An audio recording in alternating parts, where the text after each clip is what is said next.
The wind swept across the rolling plains of the Montana Territory, not with the biting edge of winter, but with the heavy, humid promise of a spring storm. It carried the scent of wet sage, turning earth, and the ozone tang of lightning that danced silently over the distant peaks. Thorne stood at the edge of his porch, a rough-hewn structure that had settled into the landscape much like the man himself. He wiped his hands on a rag, grease staining the fabric, and looked out toward the horizon.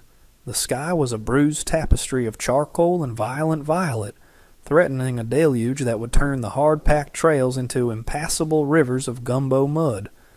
Thorne was a man carved from the geography he inhabited, silent, enduring, and weathered. He had spent the last 12 years alone, a self-imposed exile that had calcified into a comfortable, if lonely, existence. The ranch was his kingdom, and silence was his court.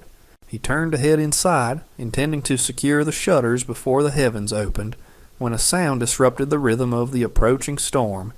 It was the groan of wood under stress and the jingle of harness-trace chains. He squinted against the flat, gray light. A wagon was emerging from the stand of cottonwoods near the creek bed. It was a haggard vehicle, listing dangerously to the starboard side, pulled by a mule that looked as though it had walked across the continent twice. Thorne did not reach for the rifle leaning by the door. He had an instinct for danger, and this pathetic conveyance radiated nothing but desperation. He walked down the steps, his boots sinking slightly into the softening earth, and waited by the gate. The driver was a small figure wrapped in layers of damp wool and silks that had once been vibrant but were now faded by dust and sun. As the wagon creaked to a halt, the figure climbed down. It was an old woman, her movements stiff with the damp ache of the coming rain. Her face was a landscape of wrinkles, her eyes sharp and dark, holding a glint of iron will that belied her frail body. Beside her, emerging from the canvas cover of the wagon, was a younger woman. She stepped down into the mud with a grace that seemed out of place in the frontier, keeping her gaze lowered but her shoulders square. The old woman walked up to the fence, ignoring the thunder that rumbled low in the west. She studied Thorne, her eyes dissecting him, cataloging the calluses on his hands and the weary set of his jaw. She nodded once, a sharp, bird-like movement. "I heard you want a wife," the old woman said. Her voice was raspy, like dry leaves skittering over stone, but it carried clearly over the rising wind. She gestured to the younger woman, who stood motionless by the mule's flank, rain beginning to spot her dark hair. "My daughter is perfect for you." Thorne blinked, the absurdity of the statement momentarily stunning him. He looked from the old woman to the daughter, then back to the matriarch.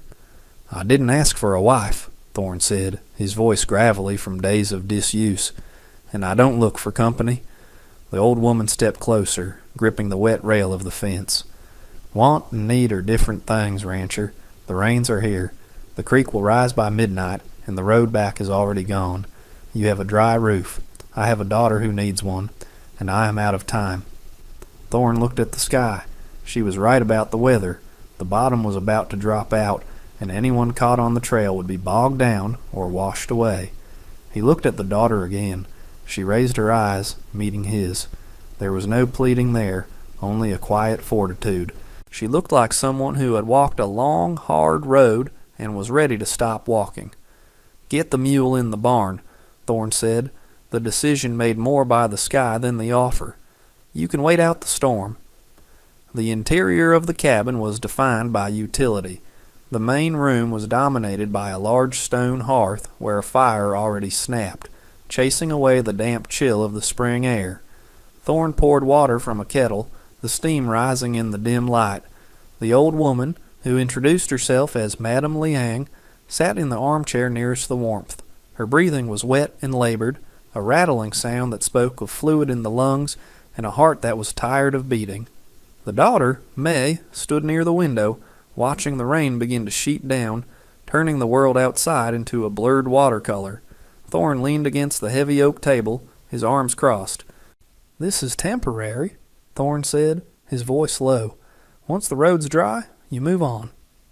Madame Liang did not waste energy on pleasantries. She spoke of the railroad camps further west, of the sickness that thrived in the wet season, and the impossible journey to the coast she knew she would never complete. She was dying. The rattle in her chest was a countdown.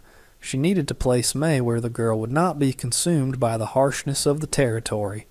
"She cooks," Madame Liang said, her eyes fixed on the flames. "She plants. She is strong like bamboo. She bends in the wind, but she does not break. She will not ask for your heart, rancher, only your protection." Thorne looked at May. "This is a working ranch," he said. "It's mud, blood, and long days. It's no place for a woman." May turned from the window. "I am not afraid of work," she said softly. Her voice was melodious, accented with a cadence that sounded like music compared to the flat drawl of the frontier. "And I am not afraid of mud. Loneliness is the harder thing," Madame Liang wheezed, a coughing fit doubling her over. When she straightened, she wiped a speck of blood from her lip. "She can stay until the flood waters recede," Thorne said, feeling the weight of the moral trap springing shut around him. "In the dry season, she decides where she goes." "Good," Madame Liang whispered, closing her eyes. "That is good." That night, the storm broke with a violence that shook the cabin on its foundation. Thunder cracked like a whip directly overhead, and the rain hammered the roof in a deafening torrent. Amidst the fury of the spring tempest, Madame Liang died in her sleep, sitting in the chair by the fire, her duty finally discharged. The next morning, the world was a sodden, dripping mess. The rain had paused, leaving behind a heavy gray sky and ground that was slick and treacherous. Digging the grave was not the battle against ice that winter would have brought, but a struggle against the mud. The earth was heavy, clinging to the shovel with a suction that required immense effort to break. Thorne worked through the morning, sweat mixing with the misty rain on his brow. May stood by the wrapped body of her mother beneath a dripping cottonwood tree. She did not weep. Her grief was a private, contained thing, held tight within her posture. When the earth was filled in and heavy river stones placed to deter the wolves, they stood for a moment in the humid silence. "I'm sorry," Thorne said. May nodded, touching the rough bark of the tree. "She waited," May said. "She waited until we were safe. That was her way." They walked back to the cabin, the mud sucking at their boots with every step. The dynamic had shifted. The buffer of the elder was gone. It was just the two of them, strangers bound by a promise made to the dead and trapped by the swollen creek that had turned the ranch into an island. Thorne pointed to the small bedroom in the back. "You take the bed," he said. "I'll sleep in the loft." "I do not wish to displace you," May said. "The loft stays warmer," Thorne lied. "Heat rises." Weeks bled into a month as the spring rains continued, relentless and transformative. The ranch became a world of green and brown, vibrant, exploding grass and deep, churning mud. A routine formed, fragile and tentative. Thorne rose before dawn to tend the stock, checking the herd for new calves born in the night. When he returned, the cabin was orderly, the floor swept of dried mud, and a meal prepared. May moved through his space with a quiet efficiency that unnerved him. She did not try to rearrange his life, but she optimized it. The chaotic pile of mending he had ignored for years was suddenly repaired. She found the sack of dried beans and turned them into savory stews seasoned with wild onions she found near the creek. They spoke rarely. The conversations were utilitarian. "The creek is still high," he would report. "The roof is leaking in the corner," she would note. "I'll patch it," he would reply. Yet there was a growing reliance. Thorne found himself watching her when she didn't know he was looking. He watched her hands, strong and capable, kneading dough. He watched the way she stood on the porch in the evenings, breathing in the scent of wet earth and sage, her face peaceful. He wondered about her life before the wagon, but he did not ask. He respected her silence because he demanded respect for his own. Spring in the territory was the busiest season. The cattle were calving, and the new grass meant constant movement. The mud made everything harder. Horses slipped, wagon wheels sank, and boots became leaden weights. Thorne tried to keep May inside, adhering to an antiquated code of protection, but she ignored him with a stubbornness that mirrored her mother's. One afternoon, he found her in the vegetable patch, a plot of land he had neglected for years. She was knee-deep in mud, wrestling with a hoe, turning the heavy wet soil. She was soaked to the bone, her hair plastered to her cheeks, but she was working with a rhythmic intensity. "You don't have to do this," Thorne said, leaning on the fence. "The ground is too wet. It'll clump." May didn't stop. "The sun is coming," she said, breath pluming in the cool air. "When it dries it will be too hard. We must turn it now." "We?" Thorne asked. May stopped and looked at him. She wiped her forehead with a muddy glove. "I eat your food. I sleep under your roof. I will work your land." Thorne watched her, seeing the tremble in her arms she tried to hide. He opened the gate and stepped into the garden. He took the hoe from her hands. For a second, their fingers brushed, warmth against warmth in the cool damp. He didn't send her away. Instead, he walked to the shed, grabbed a spade, and returned. "If we're going to plant," he said, digging the spade into the heavy soil, "we need to trench it for drainage first. Otherwise, the seeds will rot."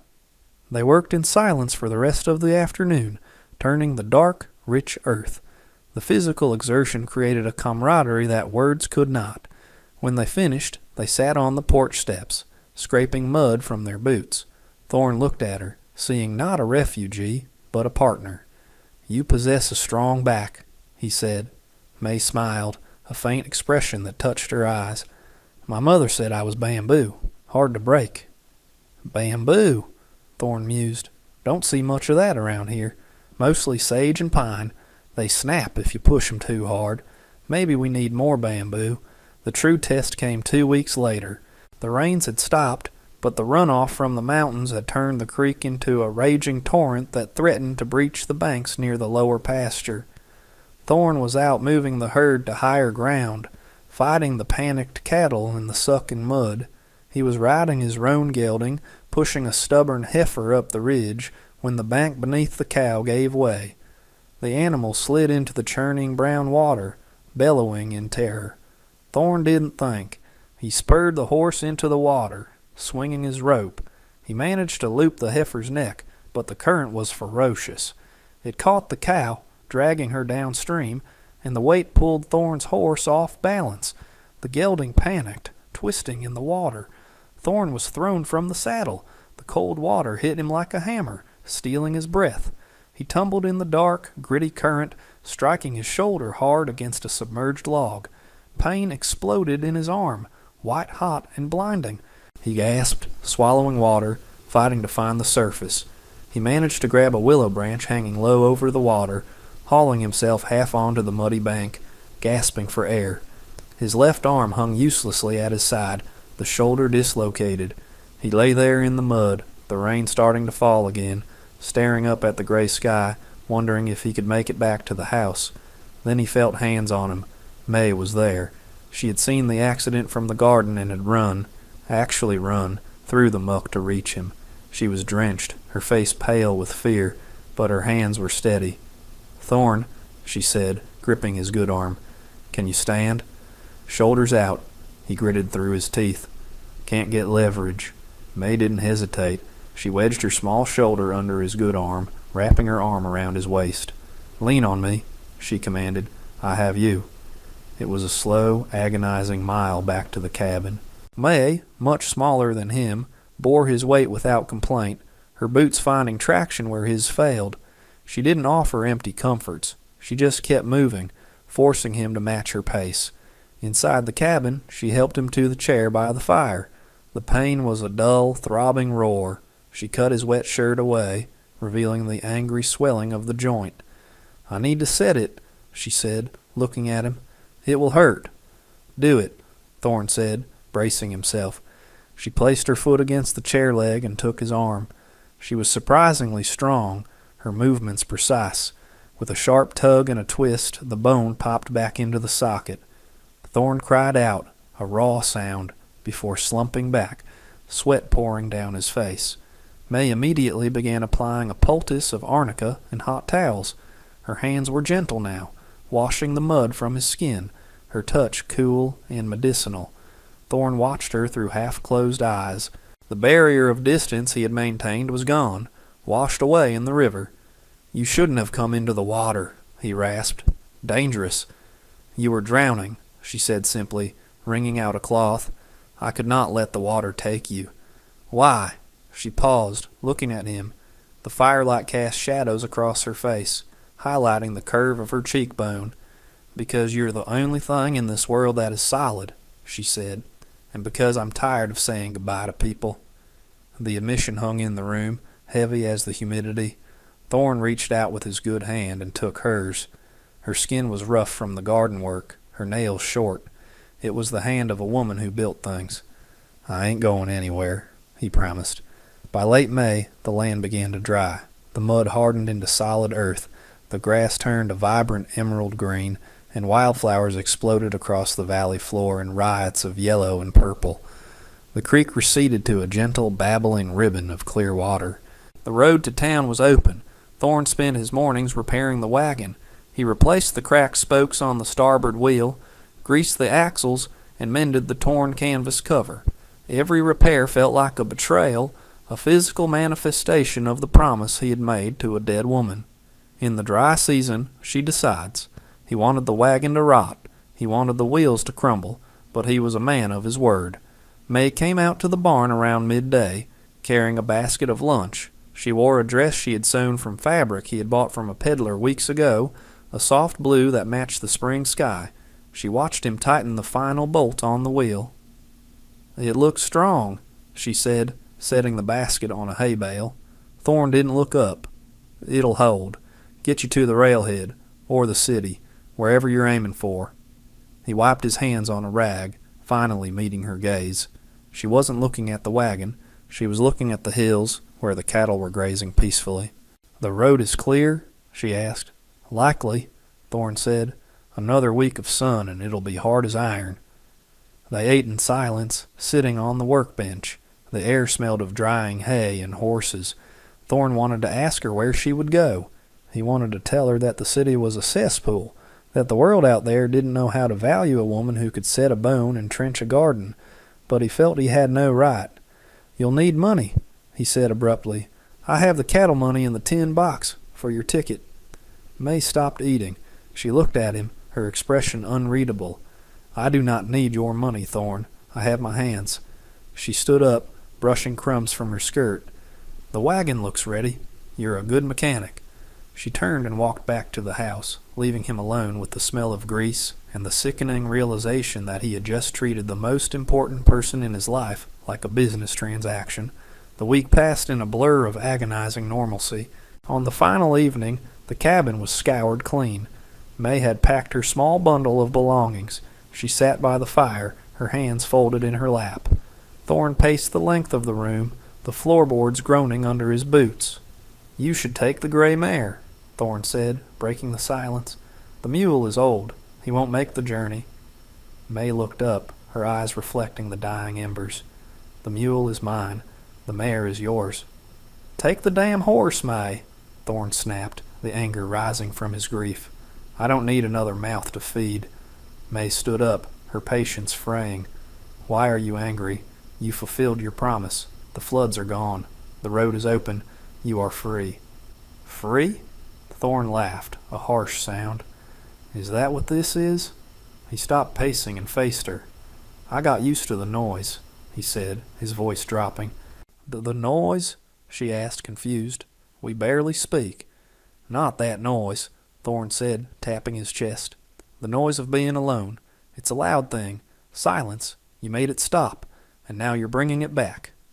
May stared at him, her lips parted. She took a step toward him. "I did not ask to leave," she said softly. "I said the season would decide." Thorne looked at her, really looked at her, stripping away the fear and the stubbornness. He saw the hesitation in her stance. She was waiting. She had been waiting for him to wake up. "The wagon is fixed," he said, his voice trembling. "I fixed it because I said I would." May reached out and took his hand, her skin warm against his. "Break it," she whispered. "Break the wheel, Thorne." The invitation was clear. It wasn't about the wagon. It was about permission. It was about choosing a hard life over an empty one. Thorne pulled her to him then, his restraint shattering. He held her, feeling the solid, undeniable reality of her against him. She wrapped her arms around his waist, holding him with a strength that matched his own. "Don't go," he mumbled into her hair. "Don't you dare go." The morning light was gold and soft, filtering through the window with the promise of a warm day. The wagon stood in the yard, the dew heavy on its repaired wheel. It sat empty. The mule was grazing in the paddock, unbothered by the lack of a harness. Inside, the fire was built up high.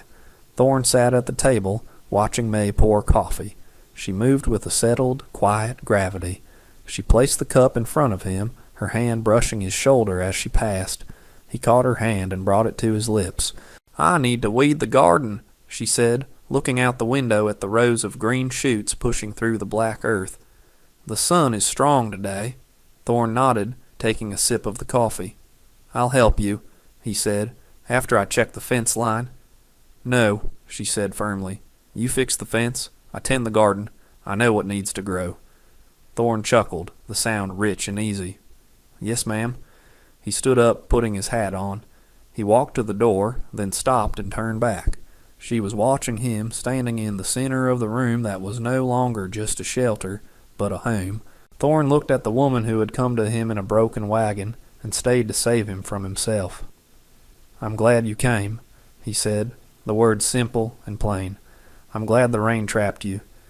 May laughed, a soft sound like water over stones. "There was never a trap, Thorne," she said, picking up her basket. "Just a wagon, and a direction."